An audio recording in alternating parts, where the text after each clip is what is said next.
President Trump welcomed Israel's Prime Minister Netanyahu to the White House yesterday. They're going to reveal and discuss the Middle East peace plan. Take a listen to what the president said about Palestine. Roll tape. Mr. President, did you speak to the Palestinians about your plan, to the Palestinian president? Because there are reports... We will be reporting on that tomorrow. It's something they should want. They probably won't want it initially, but I think in the end they will. I think in the end they're going to want it. It's very good for them. In fact, it's overly good to them. So we'll see what happens. Now, without them, we don't do the deal, and that's okay. They're not living well. As you know, we cut off aid to Palestinians, and something I don't like to do, but we did that. And we think that there's a very good chance that they're going to want this. All right, let's bring in Matthew Brodsky with the Gold Institute for International Strategy. Matthew, if the Palestinians are not involved, and they're not, then the president says we won't do the deal. This thing is not going to get off the ground, is it? Well, I think you're going to have a period of time where everyone's going to look at the details of the deal. It's very true that the Palestinian side has completely disengaged from the process, has rejected the deal even before seeing it, decided that they didn't even want to be involved in the process. But I think the problem there goes beyond that, because if you recall, last June, there was an economic conference the administration put on in Bahrain, all designed to bolster the economy for the Palestinian people and improve their lives. This is something where, again, the Palestinian leadership decided to try to get the Arab world and Palestinians themselves to boycott this conference. So at some point, they're going to have to stop shooting themselves in the foot. Yeah, but fair point.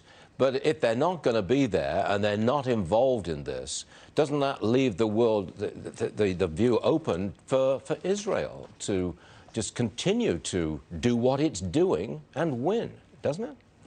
Well, I think the main thing here is that the Palestinian side is going to have to come to the table, because by simply rejecting things as they've done for decades in successive peace offers... But what will make them come to the table? You say they must come to the table eventually.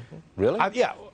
Yeah, because at some point they're going to have to deal with the mythology that they're basically promoting amongst themselves, which is simply not a red line that any Israeli offer could ever cross. They're simply not going to get all Jews out of Jerusalem or have the return of 5 million refugees to Israel while there is, in fact, a Palestinian state next door. So there has to be based on reality, and that's what this plan is going to do. Whichever Palestinian leader brings them into any kind of peace arrangement, that will create a civil war amongst Palestinians, because you're always going to have a large number who will reject it all completely. And they've got a lot of guns.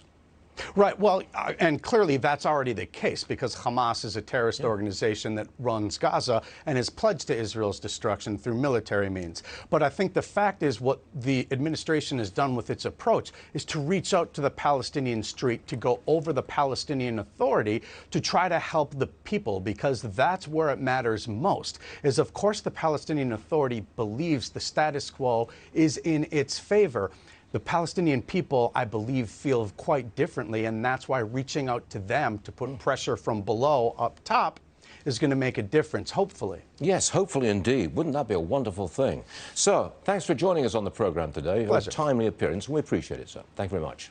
Okay. Now then, I was accused